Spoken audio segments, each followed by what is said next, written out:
অখণ্ডমণ্ডলেশ্বর শ্রী শ্রী স্বামী স্বরূপানন্দ পরমহংসদেবের উপদেশবাণী অখণ্ড সংহিতা চতুর্থ খণ্ড হইতে নাম জপের প্রত্যক্ষ রূপ।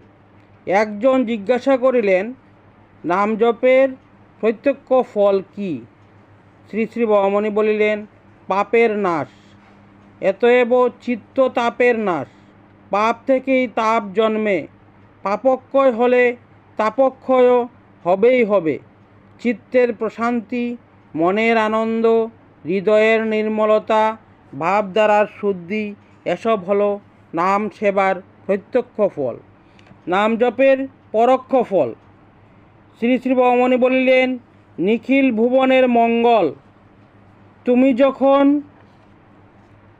একাগ্র মনে নাম জপ, তখন তাতে পরোক্ষভাবে সমগ্র জগতের কুশল হয়।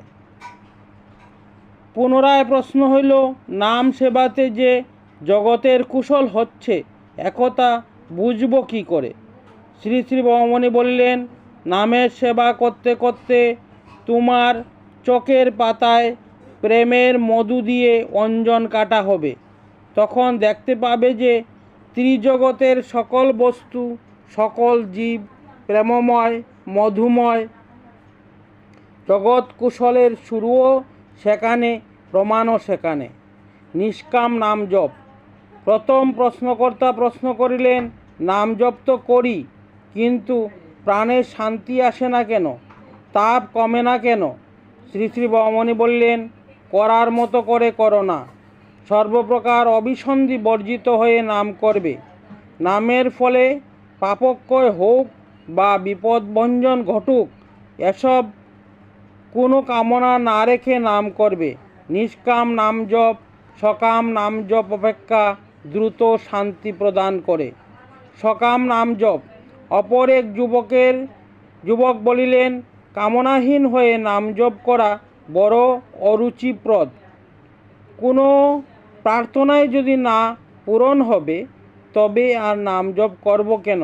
শ্রী শ্রী বামনী হাসিয়া বলিলেন, বেশ তো, করতে চাও তাই করো।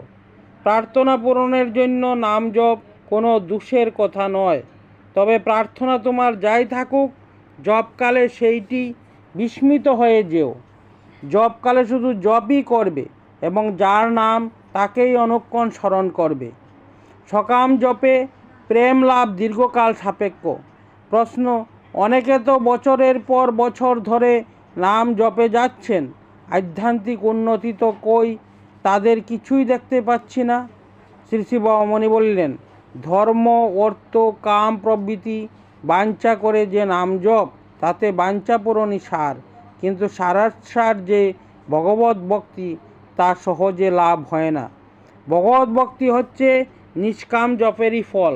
নাম অনেকেই জপেন, কিন্তু নিষ্কাম হয়ে জপেন না, তাই ভক্তির উদয় হয় না। কিন্তু বহুবার সকামভাবে জপতে জপতে হঠাৎ যে দু একবার নিষ্কামভাবে জপ হয়ে যায়, তার ফলে কামনার স্রোতের তলায় কণা কণা করে প্রেমের চড়া পড়তে থাকে। প্রেম আসে, তবে আস্তে আস্তে আসে, কিন্তু মানুষের জীবন তো স্বল্পকালস্থায়ী, তাই অতি আস্তে আস্তে প্রেমের উদয় হতে গেলে তো পরমায়ুতে বের পাবে না, আর সেই প্রেমোদয় চোখে পড়বার মতো হবে না।